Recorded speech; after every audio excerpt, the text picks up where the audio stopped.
I'm gonna.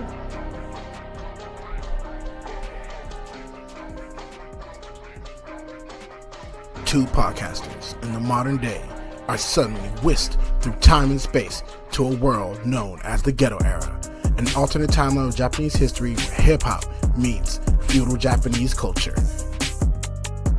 Watch as the nonchalant Silly Cujo works hand in hand with the energetic Juice Lee in order to spread the word of the legendary Cuban Linx. Hello, I'm so sorry I cut you off near the intro and all that. We good? We're good? We're good? Okay, I'm not canceled yet. Awesome, great. So, what's good, ladies and gentlemen? My name is Juice of the Cuban Linx, and as you see, we're down in Dreadhead today. Sal, he's busy, doing his thing right now, so I'm holding it down for a couple weeks right now. And if anything, welcome to the Cuban Linx podcast. I am here today with AnimeInkArt. Introduce yourself. Talk about yourself, Queen. Hi, my name is Lizzie from AnimeInkArt. I have my art brand. I traditionally draw and digitally edit to make my own anime-inspired art. I also cosplay. I also do my podcast, which I didn't say it was a podcast at first, but it is AnimeInkArt Live Talks, where I talk with different people in the Blur community about their journey in content creation, how we can support each other. I've been doing that since September 2023, and it's been fun. There's a multifaceted creator with podcasting on the side. Yo, that's amazing. It's the most multifaceted part for me. Honestly, it's great to see like creators that are able to delve within different art styles, and you being able to, as an artist, as a cosplayer, and as a podcaster all together. It's amazing. I mean, I'm just having a hard time with the podcasting part, but you got it all figured out. Not all figured out. I'm trying my best. And that's all we can do, right? And if anything, of course, time for me to introduce myself. My name is Juice, aka Leonardo DiCaprio, aka Juice Lee Garuma, as a JJK fan, aka Mr. 5 Stars, 5 Étoiles, 5 Estrellas, Fun Verstern for all my Germans out there, and Panstado for all my Gujaratis, you know what it is. And we are the Cuban Linx podcast, your home for everything that is blurred, gaming, and anime. So you can say we're in, or if you mix that around, if it's blurred, anime, and gaming, you can say we're in our bag. B-A-G. Ha ha ha. Yes, I got a million jokes. And today we're going to start with the video game news before anything else. So let me get that up on the screen. Let's see, window. Boom. All right. So, Miss Lizzie, quick question. How are you feeling about Pragmata so far? Have you gotten to play it? Have you seen any footage of it?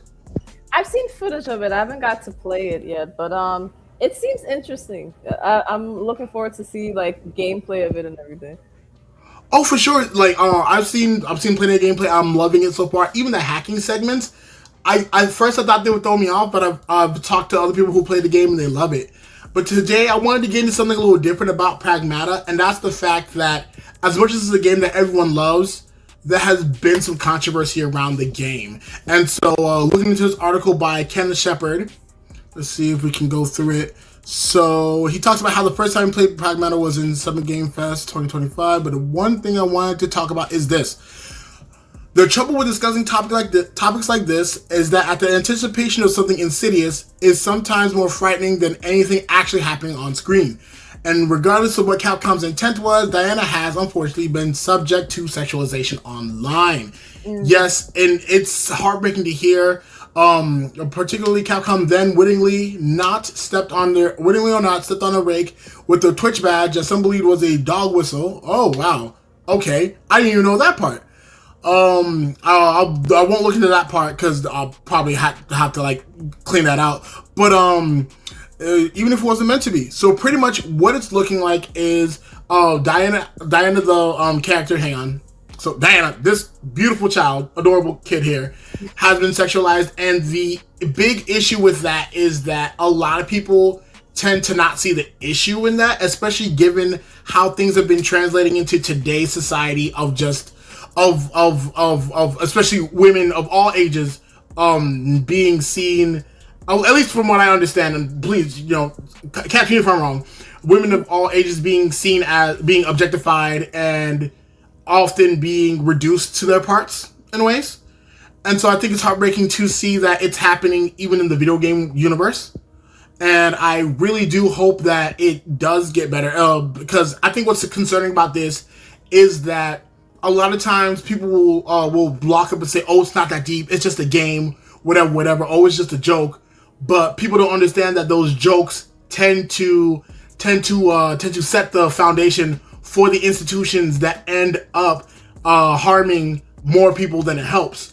And I think that this is one of those situations where it can do a lot more harm than it'll ever do good. And I think that Capcom not understanding the cultural zeitgeist is also a part of it. Because a lot of times, just moving away from the more uncomfortable subject, a lot of times I feel like companies don't have a very good finger on the pulse of like what's understood within certain fandoms and genres and things like that. For example, I remember watching a commercial on Cartoon Network that referenced Rule 34. And for anyone who's anybody, it's not just a rule in a book, right? As I'm sure you know, it's not just a rule in the book, right? And I think that a lot of times it would behoove companies to kind of have like a sensitivity team or just someone who can translate like between like internet speak and the real world, because a lot of times you'll see things like kids talking about maxing and things like that and mogging, and not knowing that those words often lead back to a culture, to incel culture and things of that nature. And so like I think that it's imperative that companies like Capcom really lock in and really just like don't feed into this.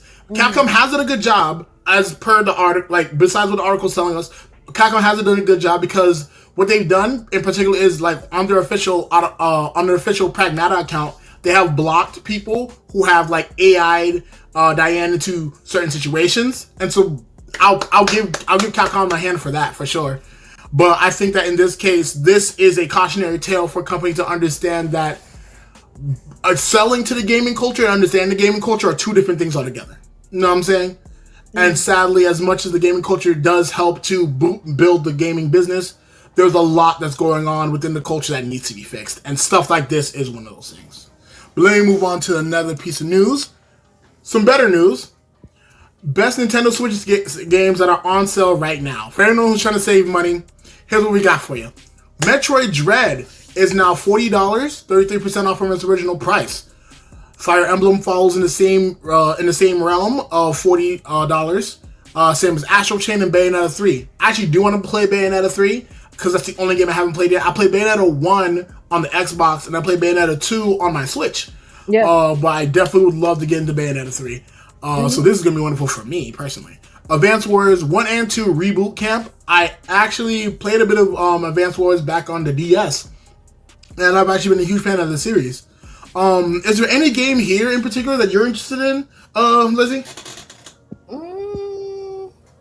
I feel like... Or you probably played them all. No, I don't get to play as often. Like, I'm more into anime and like comics, but I do have a lot of people that I like try to learn about like certain things that are coming out. And Pokemon Legends ZA seems pretty interesting, and Bayonetta, because I keep seeing people bring that back up, and people are very excited about it. Oh no, for sure. As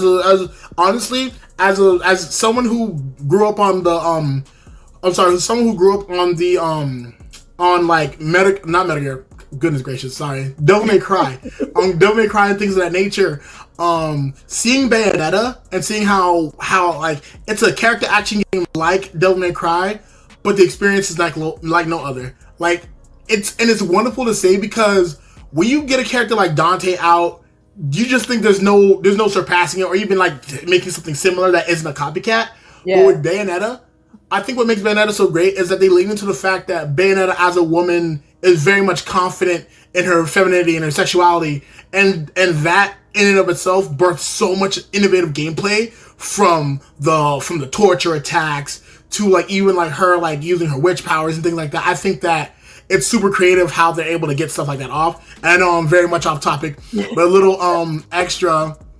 For all my people who are more into like a lesser known series, we got Loop Hero, my friend Pedro. That is a game that I played back when I was a kid, like on the internet, and boy oh boy, was I not supposed to play that game as a kid. And then Streets of Rage, of course, is a certified classic for anyone over the age of 30 who you know, it hurts your knees when you get up. This is for you. You know what I'm saying? And if anything, I think that I'm glad that these games are on sale because now more than ever, games need to be accessible. Next piece of news is going to be PlayStation Plus games for May.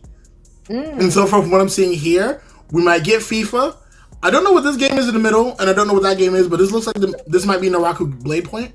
Yeah. Maybe? Oh, okay. Oh, hey, wait. Let me see. This time around, we got, okay. We got Nine Souls and Wu Chang Falling Feathers. So this is probably Nine Souls, and that's probably Falling Feathers. And then, of course, we have, of course, we get a soccer game. Mm-hmm. Which soccer game is it? Is it FIFA? I feel like it's EA. Wait. I thought EA Sports FC. Oh. Okay. Yeah, same here. I thought it was FIFA too, because like that's the only soccer game I've known. Yeah. And if anything, I'm just saying, with soccer being this popular, all I'm saying is, hey, maybe we can get the Bandai Namco boys together and give us a Blue Lock soccer game already. Come on. Maybe. Give us all the impact frames. You know what I'm saying? Everybody who's watching right now, make sure to tag Bandai Namco and tell them Blue Lock game, we lit. Let's go. But if anything, I've never heard of Nine Souls before. I didn't know what the Souls like. I might have to check that out later on. But if anything, I am very intrigued. I've tried Wu Chang Fallen Feathers a little bit, and it's interesting to say the least. It's caught my eye a couple times. Have you played any of these three games? Actually, no.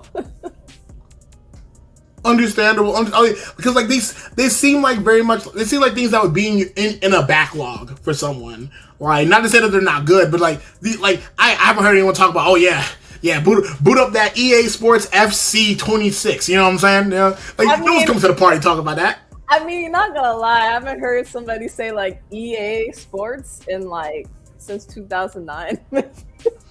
Right, like with like NBA Street, NFL Street. Oh my goodness! If we could get those games back, who knows? But if anything, are you a fan of any sports? I would say like basketball. Even though I don't watch it as much, and every once in a while, like it wasn't something that I recently, because I went to watch MMA fighting. I think that's pretty interesting. Ooh. I might get into it more, but it was something like, you know, if somebody asked me to watch it, I'll watch it. But like, I was like, you know, it's pretty cool. Oh no, that's wonderful. I've seen some MMA, and like I personally, like, I'll be honest, I've been too spoiled by martial arts movies. Not to say that it's not real martial arts going on, but like I love the theatrics, you know, the flying around, the one fist ending a fight.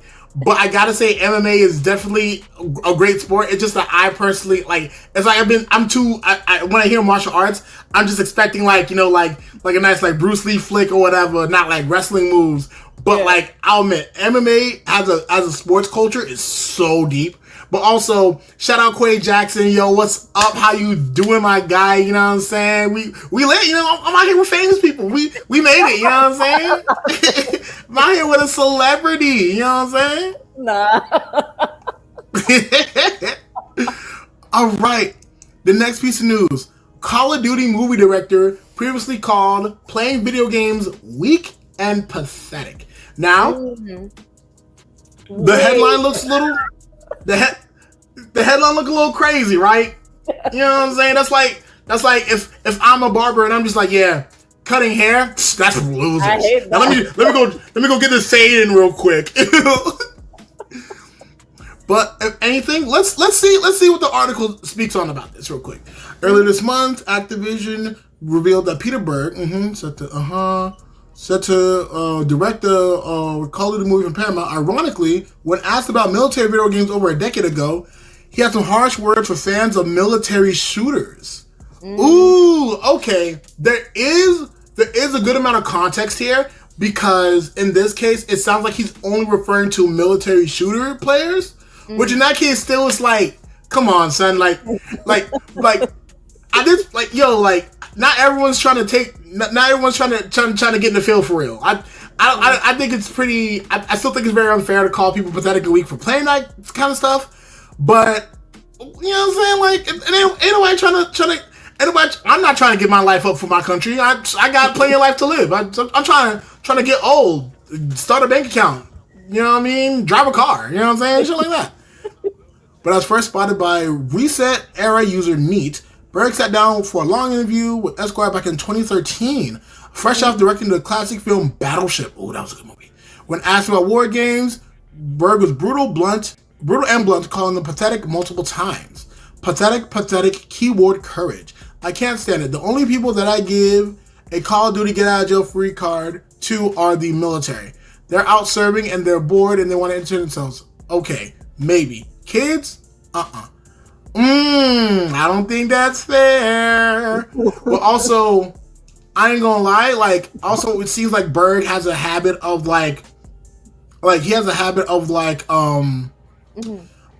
it's like, especially from the movies he directs, it seems like he has very much a habit of like being harsh, so to speak. Especially when we talk about like he was behind such films as Spencer Confidential, which was actually a pretty good film. For one, I got to see Winston Duke. You know what I'm saying? Winston Duke was amazing in that film. And then also he did Battleship, which I believe had Rihanna in there, if I'm not mistaken. I think so. let me see real quick. It's been a while. I can't remember. Thankfully, that's all we're saying. You ain't gotta worry about that. Let me see.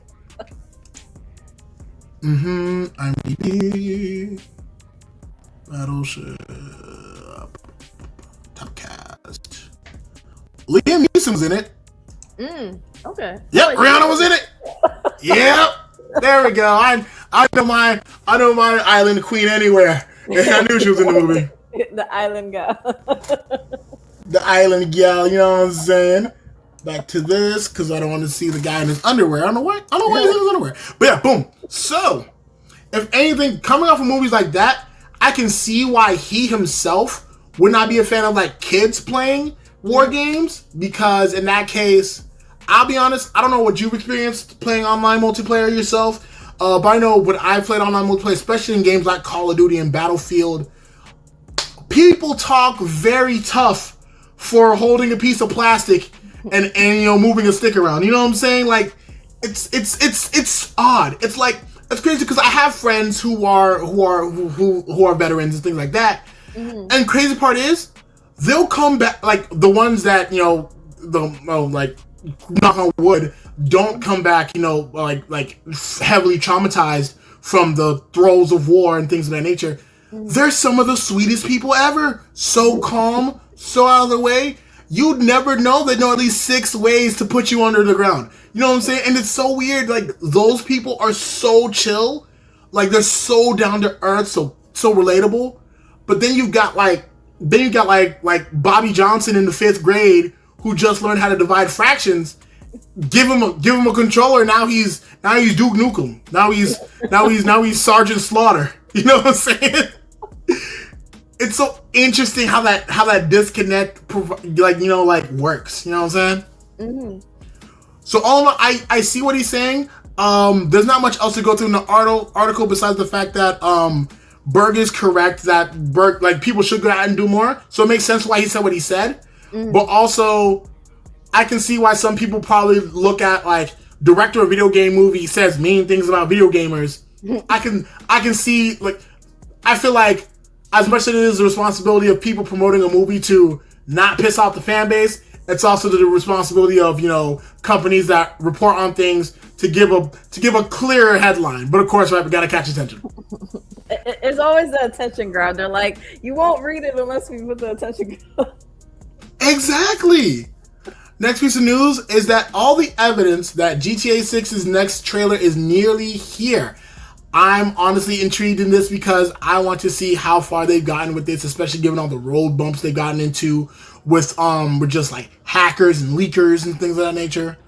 So what we've seen so far, it's been nearly a year since Rockstar. It's been nearly a year since Rockstar Games released a trailer for its upcoming open world game, Grand Theft Auto 6, and fans are getting restless and starting to do what GTA fans do best: speculate, investigate, and connect the dots to convince themselves that something is about to happen.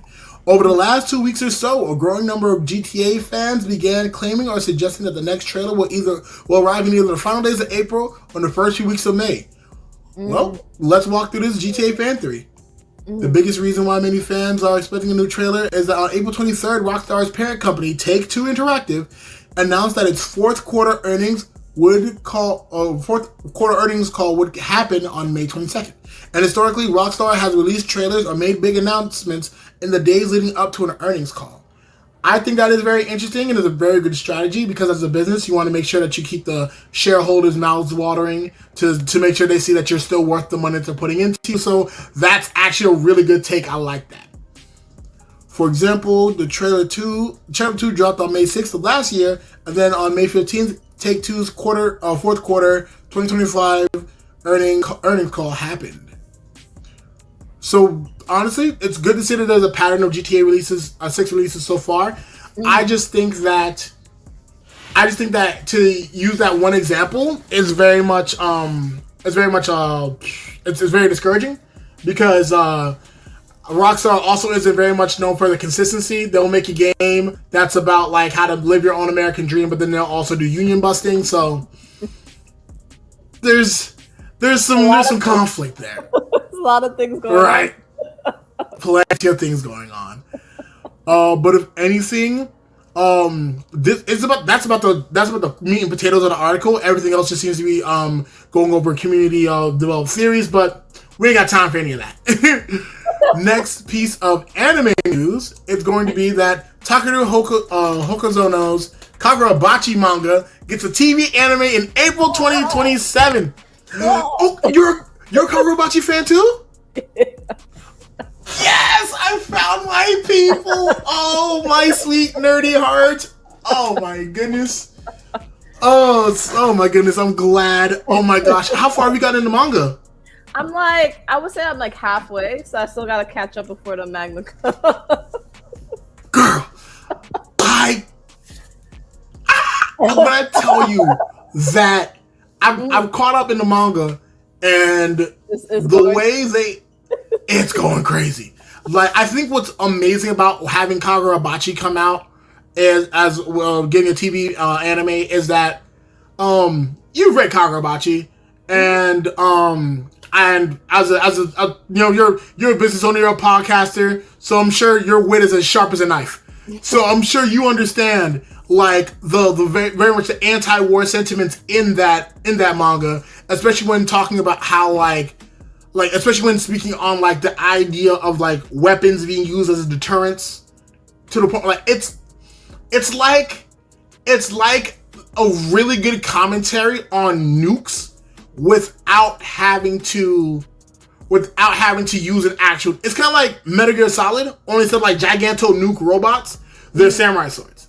And I think that in of itself ties in very beautifully to Japan's history of war and things of that nature. So to have Japan be the backdrop, or to have like a 1950s-esque Japan be the backdrop of a anti-war sentiment soaked piece is amazing. And I think especially now more than ever, these are sentiments that we need to hear. And I'm so glad for animes like Kagurabachi and for even Spy X Family for their anti-war sentiments and exploring those ideas in a way that inform people. You know what I'm saying? Mm-hmm.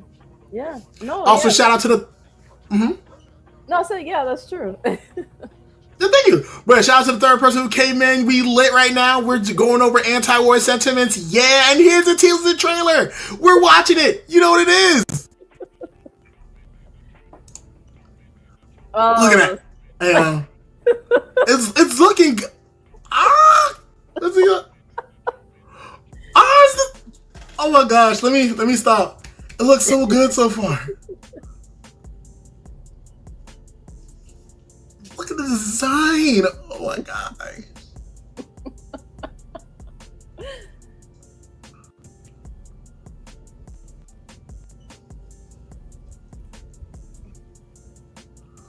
Okay, they're using motion capture for the combat. Oh nah, that looks good. Right? It looks amazing. And I think what I love most, one, the use of motion capture, two, that lighting and the animation, even on like the forging, that's not AI slop. That's gotta be handcrafted. And I think if anything, Kagurabachi is an anime to where if we had to wait, if they're only gonna give us batches at a time, it's worth it if they can maintain that kind of quality. The lighting on the buildings, the way the car was driving by, and they only gave us a piece of the action, nothing magical yet, which is understandable. It probably takes a little more effort, a little more work. I'm wholeheartedly excited to see how that turns out. The anime will have a War Tour event starting this summer that will show the first 20 minutes of the first episode at various anime events. The War Tour will end in Japan in spring 2027, where the first full episode will be screened. Tokyo Keizai Online, the website tied to the finance magazine Weekly Tokyo Keizai, had reported in December 2024 that the manga was getting an anime adaptation at Cygames Pictures through a joint production by Cyber Agent and Shochiku. Both Cyber Agent and Shochiku declined to comment at the time. Hokuzono debuted the Kagurabachi manga in Shueisha's weekly Shonen Jump magazine in September 2023. Shueisha will publish the manga's 11th compiled volume in Japan on May 1st. The manga has surpassed 22 million copies. 22 million? Come on! I'm sorry, 2.2. Moved to decimal place over, my bad. Sorry, almost lied to you. 2.2 million copies. So that is 2,200,000 at home, ladies and gentlemen, as of May 2025. And Monday's announcement revealed that the manga has now 4 million copies. So they did double in about a year? Oh, come on. Let's go.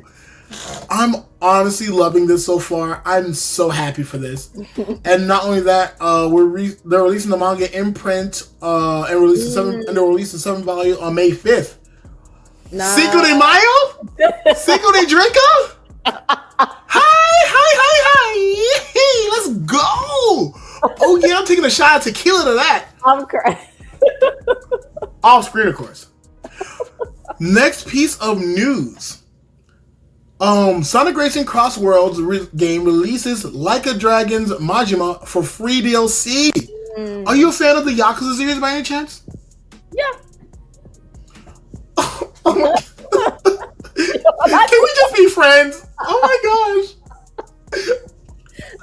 Hang on. Let me show. This one. See this? Okay, wait. Is it? Oh, that's cool. Yeah. The playing cards are so cool. I got Yakuza 3 Kiwami because I'm not missing out on Kiwami. The Kiwami games so far have not disappointed. But I will admit, with Kiwami 3, the thing that breaks my heart the most is that I believe they took out a lot of sub stories, and one of the sub stories included a trans individual. So I'm like, Sega, I can't. Sega, I'm watching you. Sega, we gotta fix that, Sega. But all in all, I'm very happy for this because having Like a Dragon content in Sonic Racing Cross Worlds does open the door for more content to be made, for more content to be divulged into. And I think that's going to be great. Do you happen to play any of the Sonic Racing Crossword games, or I haven't got a chance to play them, but I have a lot of friends that I watch their gameplay, and they talk about it in their content. So they've been having a ball, it looks like. With Understandable. Stuff like this, why not? Let's see. But all in all, the game also added Red from Angry Birds with the Super Roaster vehicle. So you can also play as Red from Angry Birds, and they will also add Arl from the Puyo Puyo puzzle game series and her Twinkle Bailin. That's actually pretty interesting. I can't wait to see those two added. Next piece of news. There is going to be a new Attack on Titan orchestral concert tour. It'll travel to 15 venues worldwide. The Wild Fairy Company announced Monday that it will hold an orchestral concert for the Attack on Titan anime franchise's soundtrack titled Attack on Titan Symphony from Paradise. or Paradise in this case, right? The concert will debut at Royal Albert Hall in London on October 17th. It will feature a total of 15 venues around the world. And here are the locations. We've got London, then we're going to Hong Kong on November 1st, Singapore from the 26th to the 28th, New York Carnegie Hall on January 10th, 2027. Fellas, lock that date in. You know what I'm saying? Take your lady out. Ladies, take your lady out. Fellas, take your fella out. Non-binaries, take your person out. You know what I'm saying? Take some. If you try, you know what I'm saying? It's free game. I'm trying to give a free game right here. And then after New York, we got 2 stops in France. First in Paris, then in Lyon. Afterwards, we'll be going back to America in Minneapolis, Minnesota Orchestra Hall. Then we'll be going to San Francisco, California, in Davies Symphony Hall. Then in Los Angeles, then to Seattle, then to Berlin, and then to Texas, then to Chicago, then to Washington, D.C., and to end it all in the Philippines, in Manila, at the Theater in Soler. Wild Fairy also produced a separate Attack on Titan concert tour titled Attack on Titan Beyond the Walls War Tour. The concert only recently finished its new United States run, which toured 18 locations from February to March earlier this year. So if you got to see it, tell us how it went, please. I want to hear all about it. I'm sure you've seen Attack on Titan. Okay. Is there a song that you would love to hear on this tour? Sasai. Sasai. That's a fire one. I'm not gonna lie. If anything, if they played the first opening like with the orchestra behind it, I would die. Right? Just I'd live. I'd never need anything else in life. No food, no water, just that. Just play it in my ears and I'll never disappear. But the last piece of anime news we have is that a certain scientific accelerator's Arata Yamaji launches new Ryutagi. I'm not just gonna say Ryutagi manga. Let's see. So in this case, it looks really good. You know, it looks entirely different from what he created. You know, have you watched a certain scientific accelerator? I've seen a bit of it, yes. Yeah, the style looks entirely different. That's what surprised me. Very much. It's got a lot of grit to it. You know what I'm saying? The story is set 100 years after the defeat of mankind by dragons. Ooh. Humans have fled underground and fear the surface. One day, the food procurement team encounters a boy from the surface with the ability to defeat dragons. Okay, fairy tale with extra steps. Yamaji launched the Engaro, the Star-Eating Killer manga in Kadokawa's monthly comic Dengeki Daio magazine.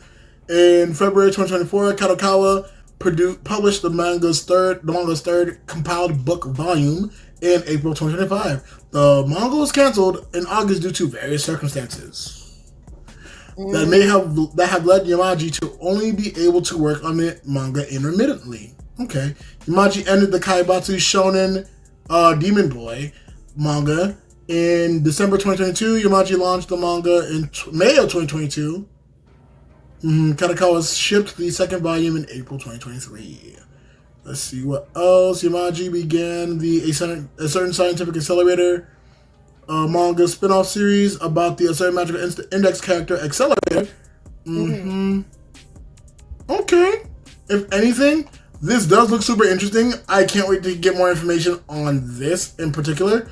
And hey, maybe it'll be like Gacha Kuda or something like that, because I like the design so far. I want to see where this goes. It kind of reminded me of Hunter x Hunter for some, like the character that's in the middle. I don't know why, like the red eye. No, that's perfectly understandable. It's very much indicative of a Hunter x Hunter type series. But if anything, that's the news. I know it took a little while, but with all this amazingness going on, hang on. Oh, you see, we got another piece of news. Okay. Oh, best reviewers. Oh, I don't know what that's about. I think that's. Sounds like it. If anything, shout out spam. One time for the spam. One time we got spam fans, dog. Who can say that? Who can say they got fans of spam? Come on, we had it. But of course, now it's time for the piece de resistance. The reason why we're all here. Lizzie of Anime Ink Art. How you doing, Lizzie? I'm doing okay. Can't complain. Of course, I'm glad. I'm glad you are. And if anything, first question starting off with this interview has to be Anime Ink Art. Where did the name come from? Honestly, it was very random. Like when I decided to come up with a name, it was in 2021. I kind of went a little back. I was like, I want to sell, I don't know where, and then I found Redbubble, and at that time you needed a name. You needed a name, and I was like, okay, what do I do? Because a lot of my drawings are anime related, and before I started coloring them for my art, I was like, anime and ink came from because my drawings are anime, and then when I do draw it traditionally, I go over it in ink, like graphite ink. So that's why I was like, art, and then I just put it together, and I was like, that's literally the story. I know it could have been something more extravagant. That's literally what my brain came up with when I did it. I mean, hey, like when you got companies like GameStop making billions upon billions in revenue, if the name works, it works. Anime Ink Art works well. It's simple, it's to the point, and that's wonderful. If anything, you like when it comes to the art that you do, you said it's anime art. What are some anime art? What are some animes that you did art for? Like, I guess, like, I mean, of course, you're not like drawing for anime, but like, what animes like have you done art in? Like, have you done like Naruto art? Things of that nature. I've done like My Hero Academia. I've done Mob Psycho. People like that one. I did. Oh, my boy Clutch is in. Oh, Clutch! Yeah, no, I know Clutch. Yo, what up, Clutch? Oh my goodness, we gotta have you on the show. We gonna have you on the show, Clutch. I'm gonna hit you up soon because Clutch be energetic as hell, man. I love that guy. We all love it. Yo, Clutch is amazing. But I'm sorry, as you were saying, please, before Clutch. No, but yeah, I've done My Hero Academia. I've done, and I had like All Might, and I've drawn other things as well from My Hero, and I've also done Mob Psycho. I've done from Demon Slayer. I've done from One Piece. I have like a Gear 5 that I did as well. People like that one as well. I've also done what else? In terms of my other drawings before Anime Ink Art, different shows, like random shows, I might say like Paprika, Dragon Ball Z. I'm sorry, you said yes. What? You gotta stop. You gotta get out of my head. Oh my goodness! Not you knowing Paprika? Come on, that's ball knowledge. Come on. That's the coach. I mean, coach. Once I watched Perfect Blue, I kind of had to go and watch that, and then the rest is it.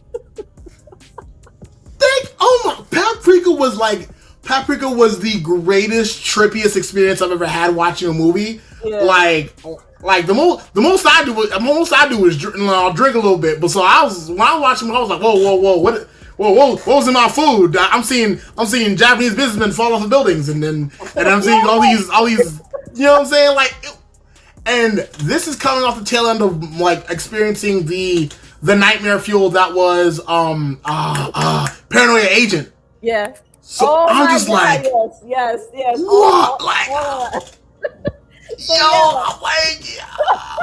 So yeah, like with the what was it? With the Paprika, the scene where like everything was spilling over and like they were in the temple with all like the things.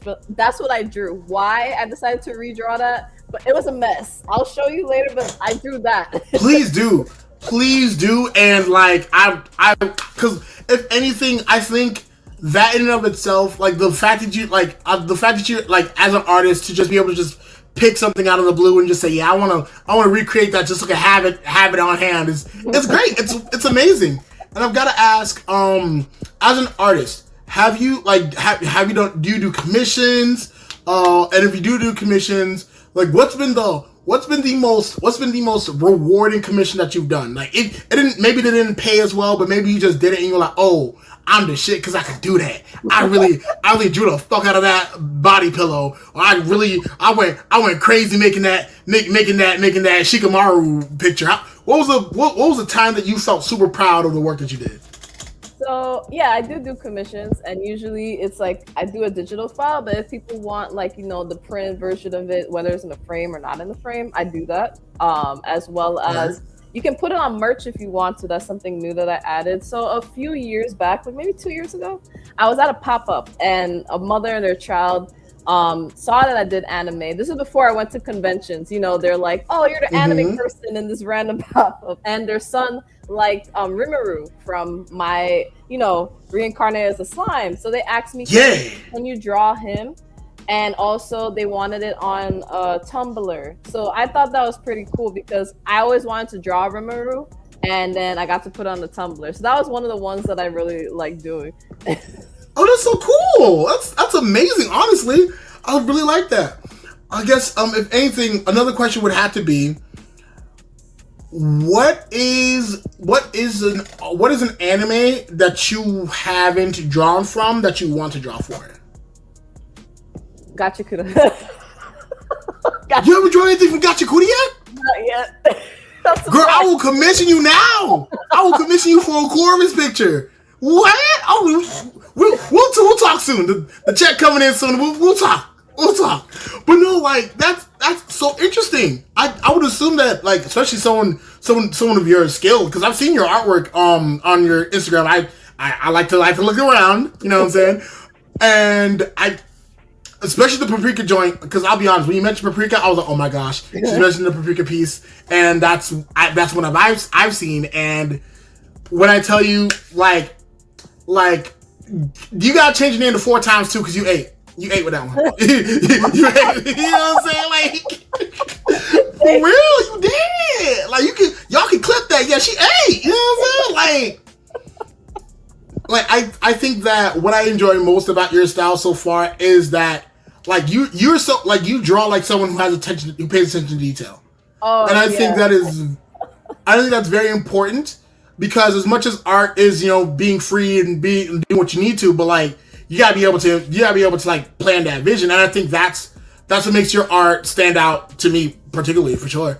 And I gotta say, if anything, besides art, right? Mm-hmm. You also are a talented cosplayer.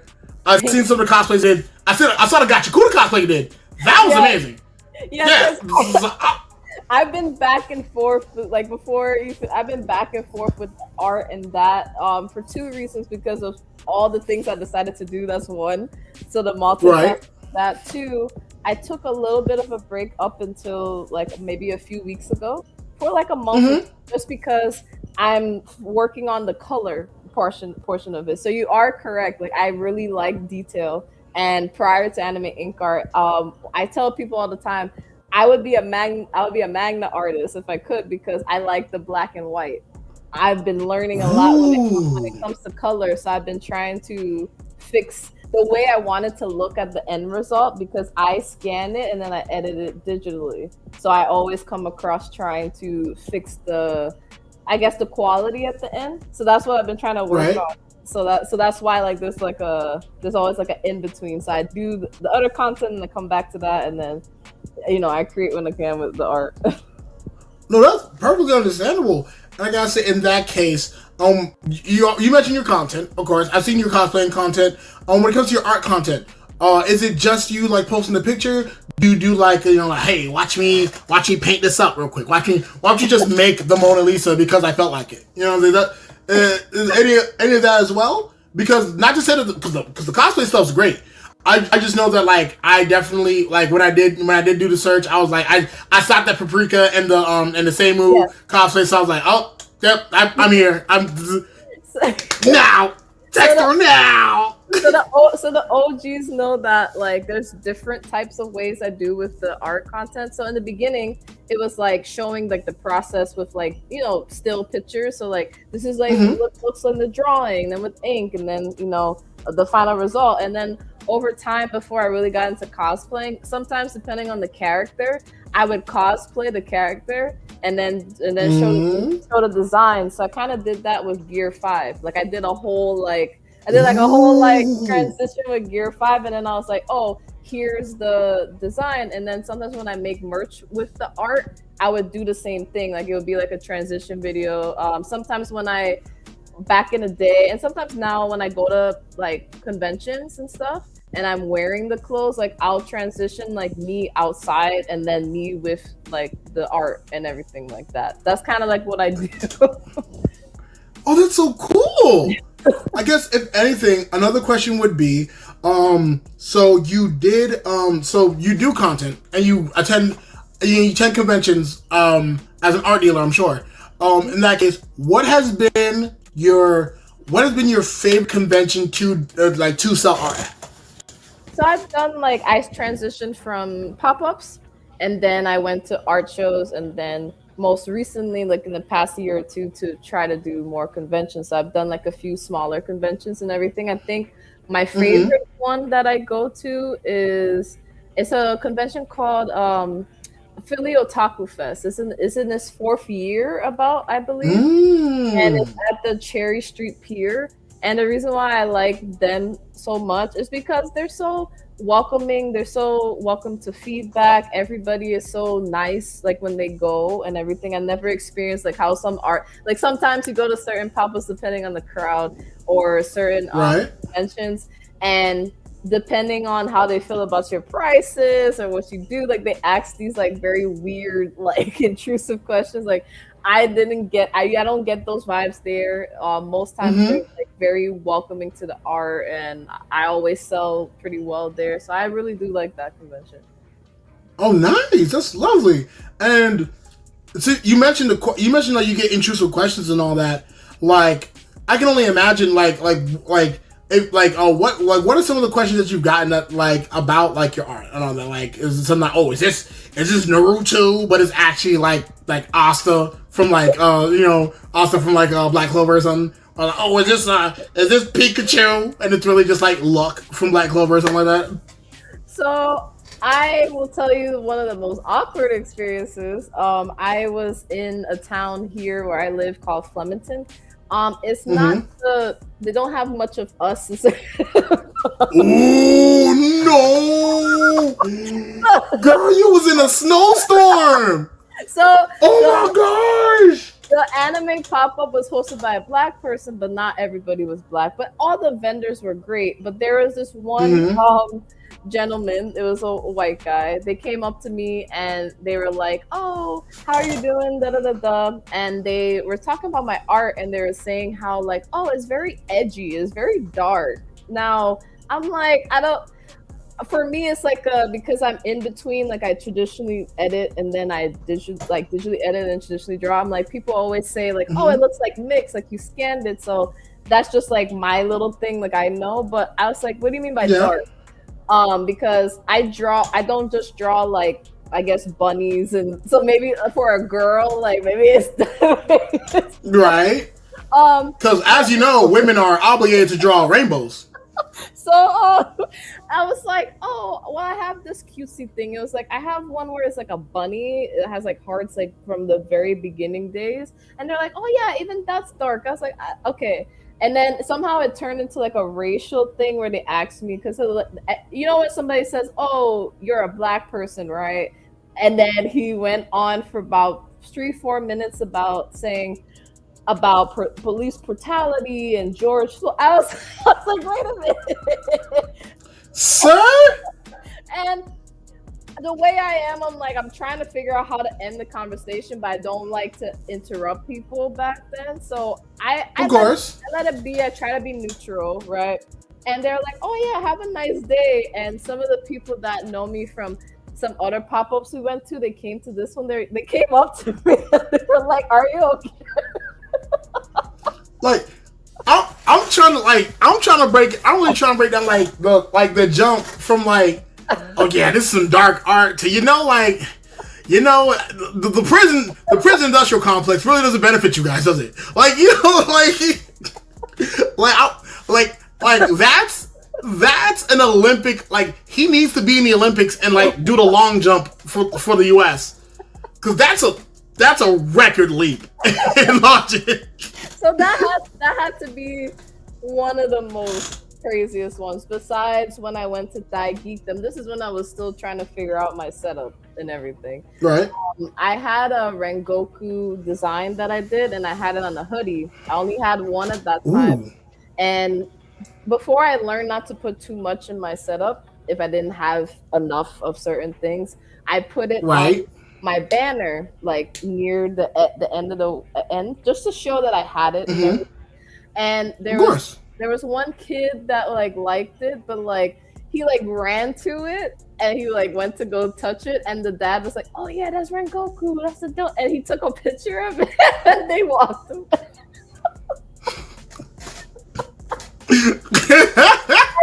Like, I was like, at least he took a picture, right? But I didn't know how. I'm like, you want to come to the table? It's fine. It's cool. Like, let me go. It's But fine. you know what I mean? Hey, hey, you know what I'm saying? At least they're digging the art. But that's definitely an interesting tale. Like, I've been to many an art booth, and I think that what I love the most about art booths, especially at conventions, is that like I tell you, I've had no difficult time speaking to an artist at an art booth. It's great. It's great. I usually don't end up buying anything because I'm mostly just like in like Yeah. bare necessities mode. But like I always pick up a business card and things of that nature.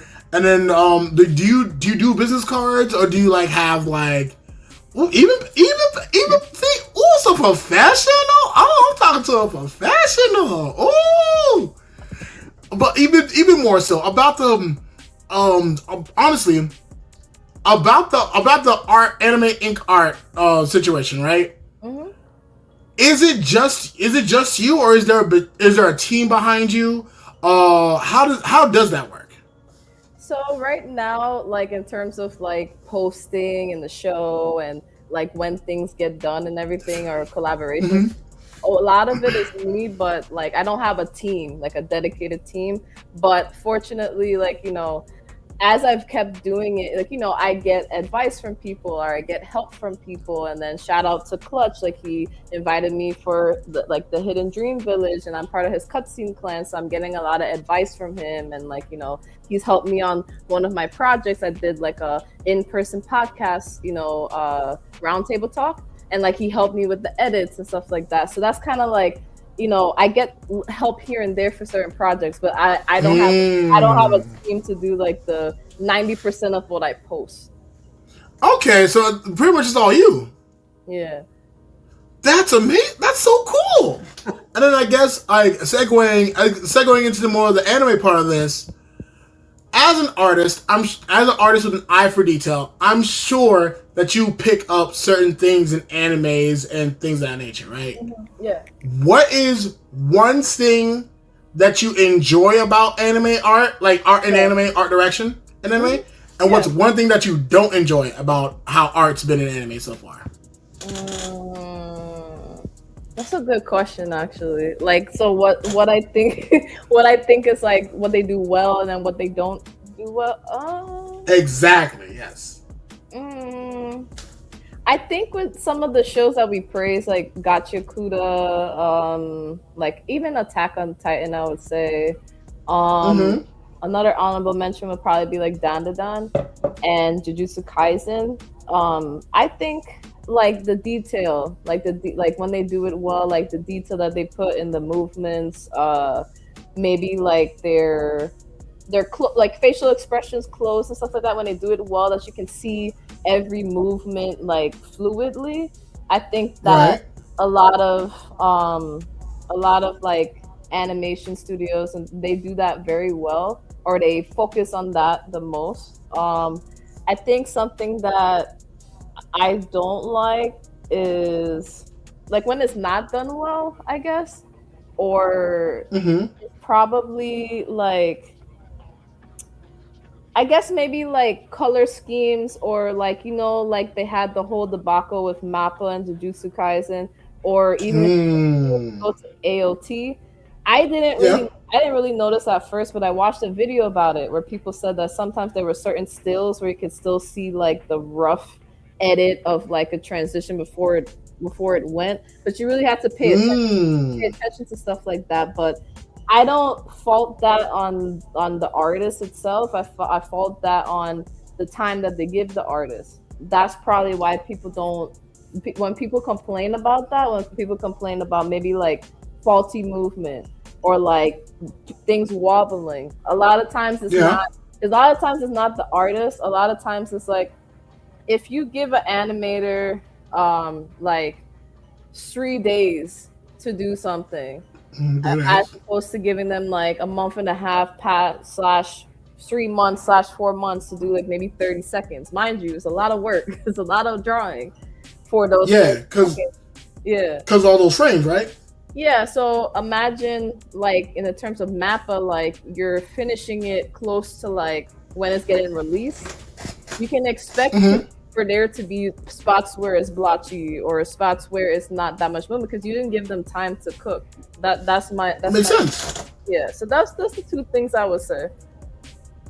Okay, and that makes perfect sense because we've seen firsthand what happens when you don't give animators time to do what they need to do. That's why like Seven Deadly Sins, their quality fell off and things like that, and that's why like and like the way Mappa keeps their content consistent, but like their animators never go home. Yeah. You know what I'm saying? Like it's yeah. So in that case, I definitely get what you're saying, and I guess in that case, that segues into my next question because you did mention you love black and white and you did mention that you would be a manga artist if you would. What kind of if you like? Okay, so here's a scenario, right? Yeah. Ring ring. This is Viz Media. We need people to stop pirating our stuff, so we need some gas. We'll give you $1 million bajillion to get the manga off the ground. What is the genre for this manga? Oh man. I guess I would say sci-fi slash yeah, sci-fi slash action slash mystery. Like I don't know. Like mystery slash horror. I like those genres. I like those genres Okay. and the detail. You know, I like it a lot. Okay, yes, okay, we're digging it. So here's the idea we've got. So buddy cop, a ghost, works with an alien. See, I knew you'd love it. The guys back in the studio went crazy for the idea. So we're gonna call it. Wait for it. We're gonna call it. We don't know yet. What would you name a buddy cop film including a monster and an alien? Oh God, wait, wait, I gotta think about that. That's gonna sound so corny. Ghost Patrol. Ghost Patrol. All right. So it's Ghost Patrol. All right, and in that case, the next big question would be: okay, so Ghost Patrol, the manga about a buddy cop film featuring a monster and a ghost, right? Where would it be themed in outer space, or would it be themed somewhere on, Earth?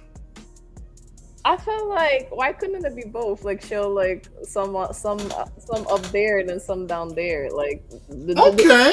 like, I don't know, like you know, like the different perspectives, like what they're going Yeah. there if they come here, and then what's the turmoil for the humans down there. Because you know, like it depends. Like if they're invading Earth, like how do they feel about Right. what's going on compared to like up there? Because Mm-hmm. I kind of like that dynamic, kind of like what they did in Promised Neverland slash even like Down to Dawn for a short period of time. You know when they talked about like the alien, the alien with the milk, like what he was going through. Yeah. Like, yeah, that type of thing. Okay. I like this. I like it. But it seems, but from there, I think that the fact that you had that kind of idea in your head already. Yeah. Sorry for the fake phone exercise, but like I think that the fact that you have all that in mind already shows like honestly, you'd make a pretty fire manga. Because I think that the biggest thing when it comes to creativity in general is that a lot of people have an idea, but they often don't see it as good unless a company approves of it. You know what I'm saying? Like, a lot of times we don't get the reinforcement we need on the ideas that could actively change the world, and I think that that's important, and I think that's why I want to do a little exercise, because I think that you could definitely make a fire manga for sure, and plus we're gonna say I'm a podcaster. It's my job to motivate people to do good stuff, right? And so if anything, say you make Ghost Patrol. The manga's selling like hotcakes. Yeah. And they have you, and they already did the manga adaptation and the anime adaptation and all that. Mm-hmm. You get to present at the Anime Awards for making this amazing manga that it solved world peace. Everything's safe now, right? The world is okay now. Gas prices are back to $2. Oh, don't worry, we'll tell you. We'll tell you soon, KJ. Yeah, gas prices are down to $2 again and all that.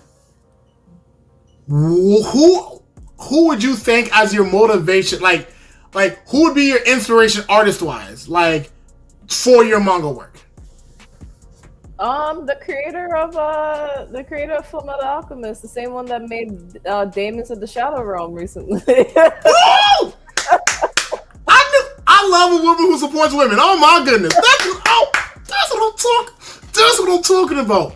But also, KJ Smooth, to answer your question, we are asking our illustrious guest, if they were to make an anime or make a manga, who would they think as their inspiration for making the manga?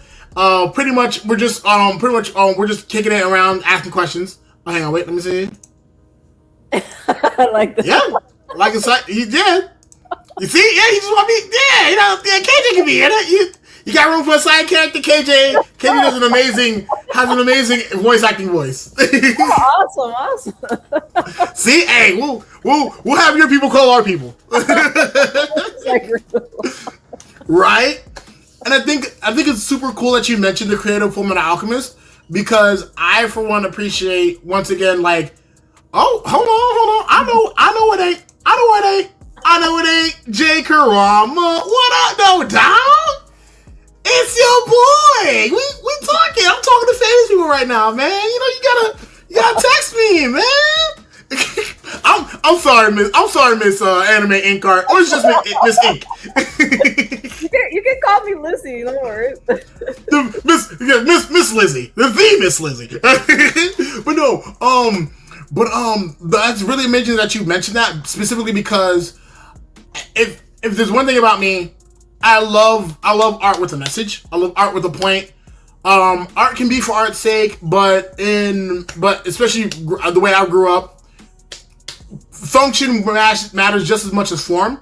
Mm-hmm. And so to have art like Fullmetal Alchemist or even Demons of the Shadow Realm out that take genres and flip them on the head, you know what I mean? I think that's imperative to any long-standing work. There has to be that kind of challenge to the system. You know what I'm saying? And so that's why I really do. See, they know ball. These guys know ball. It is. So see, there you go. See, yeah, it's the Miss Lizzie. There you go. Don't forget the the part. It's THE then Miss Lizzie. No, it's literally. See, I need to catch up. I saw the first episode. I was like, oh. Same. And I love, I'll be honest, I can't wait to see why there are helicopters in a rural village. Yeah. And then when the main, when homeboy, when the vendor man, he got the gun out, he's like, fuck, that. I was like, whoa, John Wick. Yeah, whoa, what's he? I'm like, what did you do in your past life? What is going on? Hey. I know one thing. I'm paying full price for his groceries. I'm paying full price for that guy's stuff. Let's see. Have I seen Mao? No, not yet. I definitely need to see Mao for sure. Please tell us about it while we get this interview popping. But yeah, no. Like I was saying, political things with a message matter, and I think it's great that you would get your motivations from things with a message, even if Ghost Patrol doesn't speak about the prison industrial complex or the arbitrary nature of criminality as we know it. I think the fact that you are motivated by art with the message is worth more than anything, really. And I think that's super great, and I think that should be applauded for sure. Speaking of which, there's your applause. But let's see, what is Jay saying? Oh, word? Okay, it's closely related to any action. We'll have to check that out. Well, I'll add that to the list right there. But if anything, I guess like segueing onwards, I have to ask. It's an important question in any interview about anime. Top 5 anime in order. Not in order. That's great. I'm gonna try. Sorry, I don't make the rules. That's always a hard question, but usually I bring up the ones that got me into anime more. So I guess I'll start with that. So I guess, dang, that's hard. Number 5, I guess, would probably be. There's a series called Read or Die. That was a. Yo! You know about it. Oh my god! I found my people. You know, ball. Oh my gosh! I knew there was a reason. Yo. The movie. Oh my god. Yo, when I tell you, every time I say Read or Die, people are like, "What is that?" Like, what is that? No, cause like, shout out my little sister. Love you, sis. Yeah. Like, she actually got me into Read or Die because she was reading the manga. And like, oh man, I'm an older brother. I'm a young dumb motherfucker. I'm like, oh, girls and reading. But like, I actually watched the movie. Dog, it's like James Bond with books. I'm like, the way Shorty was manipulating the paper. I'm like, I've never been so happy to be wrong in my life. I've never been so happy to be wrong. And I guess another one, number 4, might be, there's a series. Well, I guess I gotta put Trigon on the list, to be honest, especially because I just cosplayed it recently, so I forgot how much I enjoy the show. So I'll say Trigon for number 4. Number 3 would probably. Oh my gosh, that is kind of hard. Man. So we got. Oh my god. So we went from 5, 4 to 3. Which one would I put? Oh god. Oh, Samurai Champloo would probably be number 3. Yes. Everything that I have, praise Lord. I know about my people. And then number 2 would probably be Gurren Lagann. That's another one. Okay. I haven't seen a miss on this list so far. And I feel like Full Metal Alchemist. Come on, like number 1. It gotta be. Come on! Stop playing with Lizzie. Stop playing with Big Liz, dog. Not the little one, the Big Liz. Also, have you seen the remake by Studio Orange? I think. Are you talking about the Full Metal Alchemist? No, not Full Metal Alchemist. I'm talking about the Trigon remake. You're talking about Trigon. I will admit I was a little nervous to watch the remake because I didn't think that it would live up to the original. But I might go back and watch it just because. So when I cosplayed, I decided to cosplay Vash, the Stampede, and I kind of had to do in between the old one and the new one because the wig looks like the new one. The costume is the old one. I was like, what? Sure. Let's just try. Let's just try. And I saw clips from both of them, and I was like, okay, they kept his silliness because if people don't know, like I like to like try to match the character as much as possible. So I found clips of him on purpose to show the silly side, and I was like, because of that, I'm like, okay. And then I was reading the comments, and they were saying the only difference is maybe with the new one, they say he's a little bit more like his serious but still silly, and then the original one he's more silly but they still have the serious moments. I'll try to watch Yeah. the other one just to give it a chance because I was worried because of the 3D style and everything. It didn't feel like so. No, that's perfectly understandable. If anything, I can say as someone who's seen the first episode of the remake, it is definitely worth watching. Okay. It's definitely a reimagining. Because they do tweak Vash's character a bit, but it's still good old Vash with a few adjustments. I'll say that much. And then have you played Guilty Gear or anything like that? No, I've heard of it. I've seen people play it. I haven't played it. I'll say this much. Yeah. Prepare to see a lot of if you've seen the art style for Guilty Gear, you'll see a lot of that in the newer one. Oh. And it's not bad. It's just you're gonna see it. Big obnoxious rectangles. Clothes looking crazy. You know what I'm saying? Okay. Random scraps of leather out. You know what I'm saying? Prepare. Okay. I'll prepare. That my brain just it went off when you said that. I was like, okay, I'll prepare. Yeah, kind of how Soul Bad Guy has random wraps and belts and stuff. Imagine that. Oh, I didn't know that. They also did all the seasons of Beastar. Wait, that's yeah.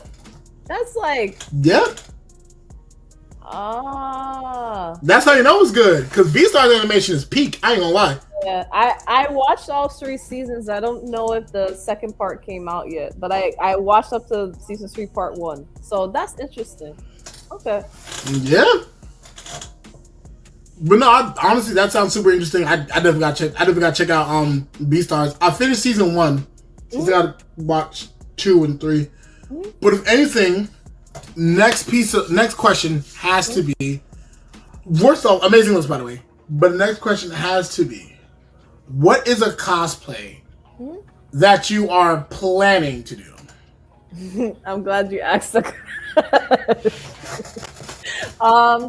for some reason, I have to wait until after May 15th. I have to get a new car. After that, I have time to plan this, but I want to cosplay Higuruma and make Judgment for him and make a video. You already got the kites again. I don't the way my brain works sometimes when I want to cosplay characters. It's I'm thinking about the video behind it. I don't know if you've seen some of the cosplay videos I've done, but they're almost always some type of transition video to match the character. And every time I saw the episode with him and Yuji, and I was like, there's so many possibilities. Even just when he was slamming the hammer and he just came out, and then all the videos of all the I call celebs that cosplay Higuruma. I was like, nah, I got to this is insane. So that's the one I'm gonna plan. You should definitely do it for sure. And if anything, hang on, you got an audience member that's voting for a Slam Dunk. Oh, have you seen the anime Slam Dunk? I think I saw the first few episodes, but I know about the manga. I have to so you're I can check to see which character. Just dye the hair red. You know what I'm saying? You get yourself a basketball. You can make it work. You can. I think Jay Crow's got a good idea. Yeah, of course. I was I'm sure you're good at basketball already. I don't know. I mean, I can dribble a little bit and shoot, but tie. That's what you need. But if I get a cameraman, because I live near Newark and they have the basketball courts, that might hit. Or if I ever go back to in New York and they have the basketball court, that might hit. At Rutgers Park? Hey! Yeah. Go to Rutgers Park? Hey! Just challenge random basketball players to to a game while you're in the cosplay. Just yeah. You know what I'm saying? he also gave me another idea, but because like I'm still trying to figure out my cosplays for Anime NYC and DreamCon, so that could work for either or. There's somebody that I know Hey, that may go to Anime NYC. They helped me film. If you saw the Def the Kid, there's like a Def the Kid video I did where I was like in slow yeah, mo, and there was a Granny Secco where I was in slow mo. yeah, Shout out to my guy, Yvette's Lawrence. He does amazing like slow mo shots. If he could, if I do for Anime NYC and I see him, it could, but we'll see. We'll hey, see. shout out to that cameraman one time. Shout out to the cameraman. Yeah. Shout out to the camera. But no, that's a good idea. I'm telling. Hey, just challenge random anime character to a game of basketball. Like, you know what I'm saying? Really do the thing. Do the thing real quick. And then, hey, just make sure to tag the Cuban Linx. You know what I'm saying? You gave me the idea. Like. Yeah, we'll take a little credit. You know what I'm saying? But if anything, but no, that's an amazing cosplay idea. And if anything else, leading more into the cosplay side of things. What, as a cosplayer, what are some things that you enjoy about the scene, and what are some things that you have not enjoyed about the scene cosplay? Oh man. It's funny you ask that question because one of the questions I ask on my show is about like how we can support each other better and all that. So this topic comes up. So I think we do what we do well in the cosplay community is like how creative we are with like the ideas, the concepts, and like sometimes even like the variation of cosplay, especially like in the blurred community, because it's like even for the show like the amazing digital circus, right? Like like the people's take on Bubble is amazing, or Ragatha, like using their own hair, having like this like Velcro type stuff for Bubble, like not just doing like the stereotypical like Bubble. They're like even if they do the Bubble, the makeup and everything, they try to look like whimsical, like bubbly and all that stuff. I love that when it comes to cosplay. I think the issue sometimes in the cosplay community is like recently I feel like it's people trying to dictate what makes you a cosplayer. People gatekeeping information about how to do certain things because they feel like said cosplayer is not legitimate. There's this whole debate about like whether you make your own cosplays or whether you like me, I buy my cosplays. Sometimes I started making a few things or I tried my hand at it, but I'm not like most people that foam smith and everything. Saying that it's not legitimate or forgetting that not everybody does it professionally. There was some discourse with a certain creator that was talking about like cosplay contests, saying that they don't matter, but they like professionally make people's cosplays, and it kind of just felt out of touch for the community because not everybody's out here trying to make money from cosplay. People are just doing it because they love it. That's my issue sometimes. Like people like trying to dictate what people should do when it comes to cosplay when we were made fun of for cosplaying. Like what even is the point? If you want to do it for business, go ahead and do it. It's fine. For sure. Or like do collaborations. Like I've been able to like be part of a cosplay calendar with a Black owned business. You get what I'm saying? Woo! So like it's possible to get those opportunities or get featured in things, right? Like whether it's on a small scale like mine, right? But they're very respectable in the community, or whether you get to be a content creator and then like get paid and sponsored to go places. Like it doesn't matter. Like everybody has a different goal. Like not everybody's trying to be a full-time creator full-time and quit their job. Like people still have side jobs while doing this. They don't have the time for professional cosplay, so don't judge them for that. That's my issue. No, and that's completely understandable. I completely understand what you mean, because in that case, what matters isn't how you get there. It's how you arrive. You know what I'm saying? Because it's like on the way there, two people could take two different ways. As long as you make it to that destination of this is my cosplay. Because what matters in the cosplay is that the cosplay is fire. And if you bought the cosplay, that'll make the cosplay less fire. If you made the cosplay, that'll make the cosplay as fire. As long as it's fire, and that's understandable. Like that should be what the culture focuses on. And I think it's heartbreaking that it's not the case. And I think that cosplayers like yourself and other cosplayers that are like-minded can definitely fix that for sure.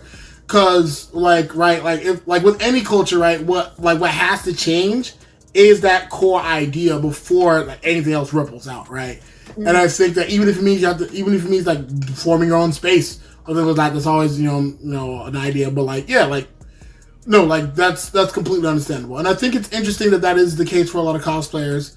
Mm-hmm. And I honestly hope it gets better for sure, because I know that I have some homies that cosplay and they love it. They con crunch and they complain about it, but they end up loving what they make. Mm-hmm. And sure, they'll say, "Oh, this doesn't fit here, there," but yeah, we're just here to see the art, and you made your art. And hey, someone's got a problem, do it better, right? Someone's got a problem, pick that needle up. Pick that sewing needle up, get it popping. You know what I'm saying? You got a problem? Put the thimbles on, son. You know what I'm saying? Get the foam, put it in the oven, do what you gotta do. Get the air drying clay. Cause now like you know what I'm saying? Cause I feel like in any art form, especially an art form that produces a physical product, like whether it be music or cosplaying, like all that matters is who brings it and who don't. Mm-hmm. And so if you do bring it, that's cool. If you don't bring it, that's where there's a community there for you to work on your craft, write your bars down, write something better for the cipher. You know what I'm saying? Mm-hmm. As with cosplaying, like if you just didn't get the hair right on your vash, you know what I mean? Someone's gonna tell you, oh yeah, use the got to be, you know what I'm saying, to get your hair up there, you know what I'm saying? Use a little pick or whatever, you know what I'm saying? Get the kid and play going. Yeah. And like that's actually helpful advice instead of just being like, oh yeah, no, you don't know how to molecularly alter your wig to keep it standing up for hours on end. Someone should have bought a large Hadron Collider when they were on sale. Oh, you don't know how to make a Vash Stampede costume by hand, and so you're buying one? Not only are you not a real cosplayer, that's a felony. That's illegal. How dare you buy things with money in America? Do you think this is just some capitalist government that runs on money? Come on, guys. Like, you know what I'm saying? Like, yeah, like I think that it's insane that has to be the case. All jokes aside. But I guess my next question would have to be, we've got so many cosplayers out here. What are some cosplayers that you would like to collab with? As you know, as the famous Cuban Linx podcast, we may or may not have connections. We may not be able to get you where you need to. You know what I'm saying? Don't know about that part, KJ. I would say, when it comes to like creators that like cosplayers that I would love to collab with, there's a good set. So shout out to RJ Hooks. He makes amazing content. RJ Hooks. I got to meet him at Anime NYC. I was very happy about that because he's one of my editing inspirations. I will say the way that he like makes. Oh yeah, his shit's clean. Yeah, it's very clean. And another person that I love their cosplays is Renegoddess. Is another Renegoddess. And right. Moonkiller 17 does Moonkiller 17. Yes. B-Doc is another one. She does a lot of like Fae inspired. She does a lot of collabs. So like B-Doc. Sometimes if you get a chance and you like because she does a lot of invites for that. So hopefully maybe one day I'll be able to do like a collaboration with her. And from the top of my head, those are like some of them, you know. No, that's fire.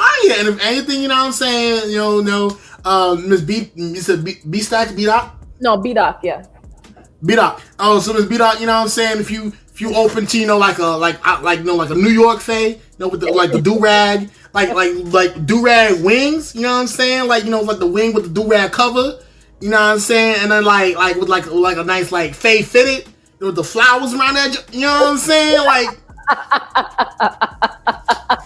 I can get that popping, you know what I'm saying? Like word up, you know what I'm saying? It had like the Marlboro cigarette hanging out the headband under the, you know what I'm saying? Like, come on. Like, you never know, man. Right, you know what I'm saying? Or like even better, just like have like a nice like make the wings out of the NY fitted, you know what I'm saying? Out of NY, like, you know what I'm saying? I might have ideas when I have the tea, you know what I'm saying? So, you know what I'm saying? You know what I'm saying? Be out, hit the links up, you know what I'm saying? Everybody who's watching right now, make sure to tag these amazing creators, and you know, hey, we can get something popping, you know what I'm saying? Like Black Fade for real, you know what I'm saying? Like real, you know what I'm saying? but no, if anything, outside of like, I guess outside of like, you know, your anime, your art, element, like in your in the announcement photos, right? I saw that you you like wore like some fits that like gave off more of like a Renaissance fair vibe. Have you ever been to Renaissance fairs? I've been to one. That was like that was a while. Oh my god, I'm getting old. Sorry. But No, you good. I'm old too. I'm an old man. I'm ancient, dog. My cane's off camera. I use that to get up. You know what I'm saying? I'm still young, but I'm in my 30s, so it's like Same here. But it was I think it was a New York Renaissance Fair. I think that was in 2017 or 18. So it's been a while, but that was my first one. How was that? It was fun. That was the first time that I attempted to get, you know, like some of the booths over, like in the Renaissance Fair, you can get like the ears if you didn't already have them. So that's okay.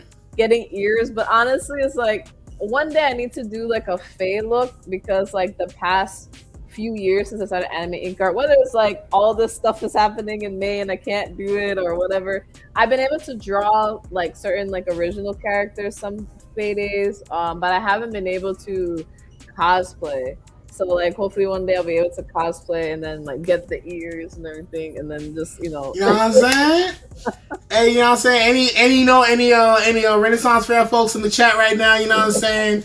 I'm saying hook the homie up, you know what I'm saying? She plugged in. She can get you a brand deal, son. What get some ears, you know what I'm saying? Let's work it out, you know what I'm saying? Work it out. Or even better, as a real smooth idea, like what if I had like the Fae ears, but they had like earphones in them so you could listen to your music and all that. Oh shit! I mean, hey, that would work. Hey, you know what I'm saying? Yo, hey, I take my I send y'all the invoice for that. Don't worry. I send you an invoice for my cut.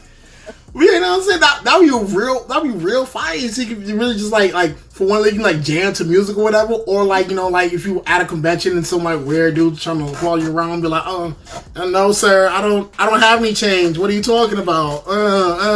This is a Magna Stallion and walk away. I don't know you, Klay Thompson. Leave me alone. You know what I'm saying? I mean, fire. That'd be real fire. Yeah. Yeah.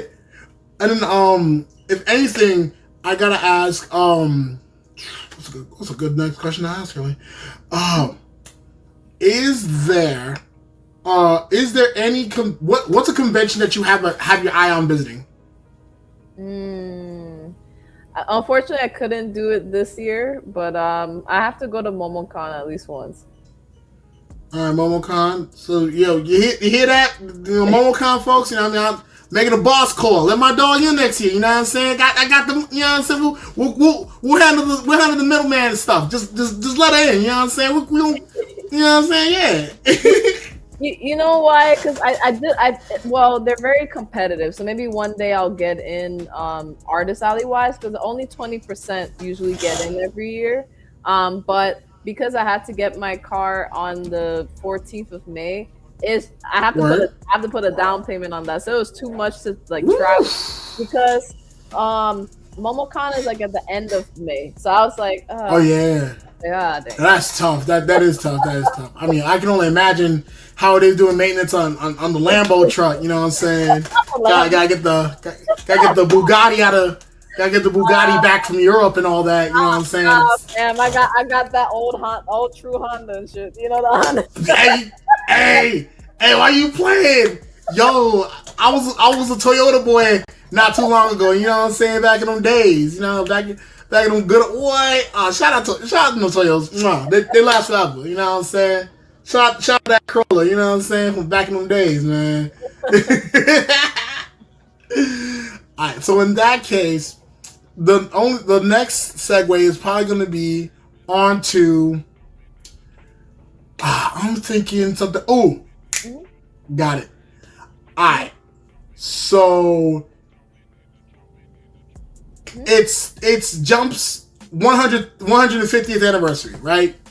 Been around forever, and they hit your line like, yo, Les, we need you to do some art real quick. We heard about your work with the Cuban Linx. You know, we're huge fans of their work, and so we know you fire too. So we need you to draw one of the big three. Which character in the big three would you draw, and how would you draw? Let me think. One that I haven't drawn, because like I've drawn from two of them. I've drawn from because I'm drawn from Bleach, and then One Piece. I'm trying to think. I feel like I want to do Yorichi, to be honest. I have this weird thing where I like to do like yin and yang of characters. Like I did it for Mob Psycho, like showing him normally with his hands stretched out, and then in the back it said 100. But you know, like when he goes over 100 and you see like that random ass like black screen of him, like his eyes, I put it in the background. Like it was one of those. And okay, then, balance. And then, like, you know, like I forget, like, you know, when he goes over 100, it's like the rocks and everything. I did that, and then the other time I did that I liked personally was when Assassination Classroom. Like the one side was when he was evil, and the other side was when he's like just nice and happy, because you know his face changed colors. Like one side was black, one side was white. White, yeah.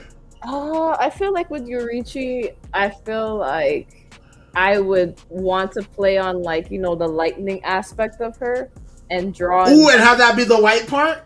Yeah. Hey, you know what I'm saying, yo? Hey, see, look at that. We making art, you know what I'm saying? Like so, ooh, it even better if it was like Yorichi, like with the you know, like doing the cat pose for the white part. And then for the black part, it's like her, like you know, like I don't know, like in a ninja pose with some, with some black one. Like, hey, you know what I'm saying? Yeah, that would work. You know, but of course, like not to speak over your thing, but yeah, like you know what I'm saying. I mean, I ain't no artist, but I know a little thing too. You know, I do my thing with the Photoshop. You know what I'm saying? No, yeah, I was thinking that, or even like, you know. Is that, or like have soy font somewhere in the background? Honestly, that would be fire. Yeah, because like it would be playing on a dynamic that often isn't talked about in Bleach. So like, I think that'd be heat. I think that'd be really good. You know what I'm saying? Also, shout out to all 4 viewers. You know what I'm saying? We rocking steady. We rocking steady, dog. We here. Here. But if anything, I gotta say, I've been asking you all the questions. If anything, is there anything you wanna ask the big links? Anything you wanna ask me? I was gonna ask them what inspired you to start the Cuban Linx podcast. So in that case, that is a great question, and that answer is pretty much it's like this. Same way you ain't see a lot of people like this at your art event. I don't see a lot of people like this, wearing this, rocking this, talking like this about anime. And a lot of times, I feel like that is a disservice to a lot of the anime community, because a lot of people, for one, don't care too much about the power scaling. A lot of people don't care about like who's a tourist and who's not. People just want to experience the anime that they enjoy. Because a lot of times that's what gives them the motivation to, you know, get through the day and stuff. You know what I'm saying? Like, like I know for me, like, it's through watching things like Bleach, Naruto, and One Piece. It's through, like, watching, like, you know, like, Samurai Champloo and stuff that I really built my, like, persona and my personality and what I wanted to be. And what I wanted to be is someone who was able to, you know, just, like, leave their graffiti on the wall for other people to see. And this is my graffiti on the wall for sure. Like, to the, you know what I'm saying? And I think like that's what I enjoy. I enjoy talking about anime. I enjoy talking with people. I enjoy hyping people up, and I enjoy people being hyped up. You know what I'm saying? So like that's why I do what I do. You know what I'm saying? And you know, if my co-host Cell was here, he'd say the same thing. But you know, he busy doing his thing right now. And so yeah, like that's why the Cuban Linx started. The Cuban Linx started to, you know, uplift blurred voices and to amplify our own. That's great. I appreciate what you guys do. Thank you. Oh, this is what. Oh, don't think you be watching our episodes. Oh my gosh, stop! I'm embarrassed. Oh my gosh, we just some little podcasters. We ain't famous yet. Oh my gosh. But no, thank you. Like that, you know what I'm saying? Like stuff like that is what helps us keep going. You know what I'm saying? And I'm learning more about like timeliness and like, you know, just like making sure to get the artwork done. I mean, now you see, you the first person I made art for. You know what I'm saying? So you know what I'm saying? You got me motivated. You know, thank you, OG. You know what I'm saying? Like I'm out here like cooking it up. You know what I'm saying? So and then besides that, I'm learning to like post more often. Got a nice little system going. After this, I'm gonna chop up some clips together, and then you're gonna get your own mentality clip. Where it's gonna be like all the funny parts of the episode and all that. You know what I'm saying? That's the plan. That's, you know what I'm saying?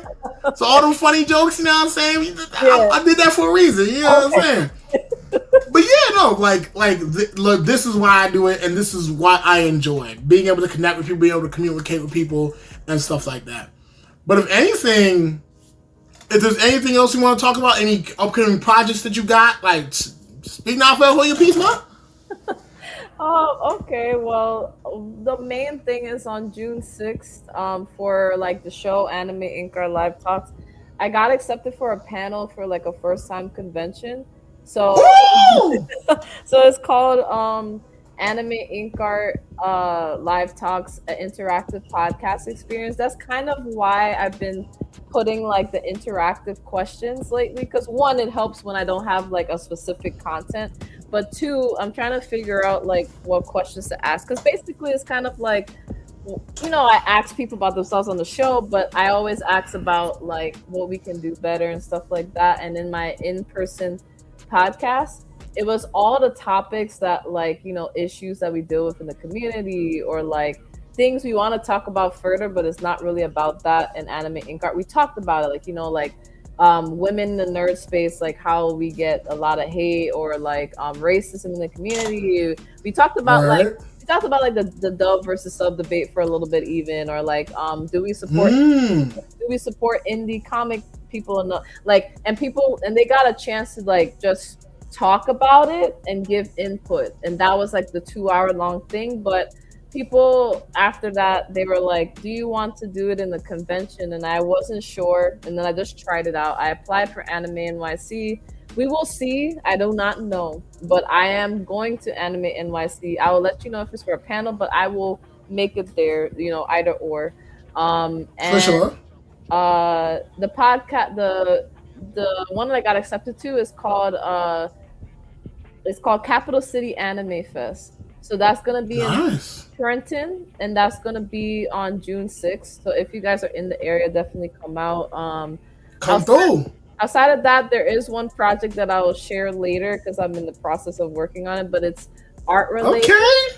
It's art related, so when I get a chance, I'll be able to share it. And outside of that, I'm just trying my best to keep up with the content. And if you guys want to be on the show, and I've been doing that as well. And I'm also trying to go to DreamCon as well. So if you guys go to DreamCon, I'll be there. That's what I'm talking about. That's fire. You hear that? Pull up to Trenton, June 6th. It's going down, Shane. Word out, it's going down, Shane. Come through. It's gonna be fire. Nah, Shane, free hookah, we lit, dog. You know what I mean? But all in all, that's wonderful, and I'm so happy for you to have the opportunity, because I know I've done like one panel before, and honestly, it's a great experience. Just being able to jump on stage and just like really just like get to like just like have fun with the audience, you know, so really just have a good time. Yeah, and one last thing. There's a convention in called Anitomocon in Japan Village. It's gonna be on July 18th, and this is a little bit different, but it's still part of me because I share it. I work for a nonprofit called Critical Care Comics, so we give toys and comics Ooh. to the children at Jacobi Hospital in New York. But there's like 3 different chapters, and Mm-hmm. we've been trying to grow the New York chapter. So shout out to Manny Knight. He's the art curator for the convention, and I mentioned it. So we have a possibility to table there for the organization to talk about it. So if you guys are interested in like the like being a part, like volunteering with us, we'll be trying to table there on July 18th. So that's the last thing. Well, that's perfect. So y'all here first, bro. Critical Care Comics. Give the comics to the kids, bro. Give a little homie absolute Batman. You know what I'm saying? Like let them find out early, dog. Like straight up. And if anything, you know what I'm saying, if y'all need a loudmouth podcaster or two, you know what I'm saying? I know a guy, you know what I'm saying? I know somebody, you know what I'm saying? But if anything, it's been a pleasure to have you on. Hey, I'm sorry. One more. Let's go. Yeah, let's go. You know what it is. Let's go. But Thank if anything, it's been a pleasure having you on. I could talk forever, but like I kind of ran out of topics. I ain't gonna lie. You know what I'm saying? Like it was a fine conversation. But if anything, thank you so much for coming on. Don't let this be your last time, and don't let your next time be your last time. You're always welcome to come through. And yeah, honestly, that's about it. And with that, thank you so much, ladies and gentlemen. All 2 of y'all still here right now, you know what I'm saying? Thank you for everybody who showed up. Shout out to the homie. Shout out Jay Karama. Shout out KJ Shmoove, you know what I'm saying? Shout out Quay, you know what I'm saying? Shout out to all y'all. Y'all really showed love, and I love that, you know what I'm saying? So if anything, from the Cuban Linx to you, peace, love, fuck ice, free Palestine, baby, we lit. Bye.